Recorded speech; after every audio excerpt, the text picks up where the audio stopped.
I'm Natividad here at the Jack Layton Ferry Terminal, where in the coming weeks more and more people are expected to take the ferry to enjoy the Toronto Islands. But with severe flooding and rainfall warnings north of the city, many are wondering whether the GTA could be in for the same fate. Well, we took the ferry across the lake to speak to residents and business owners who were hit hard 2 years ago.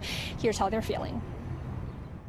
I think we're all starting to become a bit concerned. No one's panicking yet, but we're noticing signs of high water. The water isn't obvious probably to most Torontonians, but the water in the bay here is much higher than it normally is. Linda Rosenbaum runs walking tours on the islands during the summer months. She started her business back in 2017.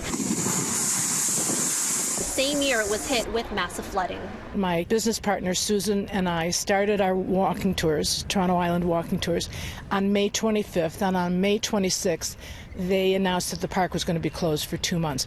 And it really was dangerous for people to come over here. The water was very high, and we were sandbagging and trying to keep the water at bay. Rosenbaum says there are warning signs on the islands of just how bad it may be, including puddles that stay for days. As you can see, there's puddles and birds enjoying their little baths in it, but it's a sign it's not good. Because of the devastating flood in 2017, the city has installed drainage systems like this here on the Toronto Islands. Now, it may not look like it's doing anything right now, but it is draining slowly, and if the water does get bad enough, they can pump it out and back into Lake Ontario. It's because of this, owners like Zora Freeman McIntyre are confident this year will be a good one. This is nothing. This is barely any water. His business was hit hard 2 years ago, unable to open until August. Meanwhile, city officials say they're prepared for possible roadway flooding. Crews began preparing yesterday and are monitoring known problem areas. The Toronto and Region Conservation Authority says there may be shoreline hazard warnings in the coming week, but not anticipating levels as high as 2017. As for business on the island, McIntyre predicts things should be good to go for opening in the next couple of weeks. Come down and enjoy the island. A little water shouldn't scare you.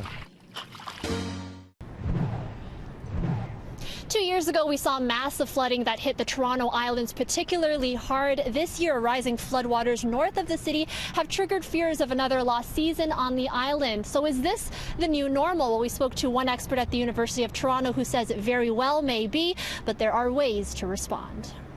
There are two aspects to this. One is about assessing the risk, and the other is adapting to it. So flood mapping programs, things that try and look for where people are in harm's way, trying to make sure we understand where those risk areas are, and then trying to adapt to those risks.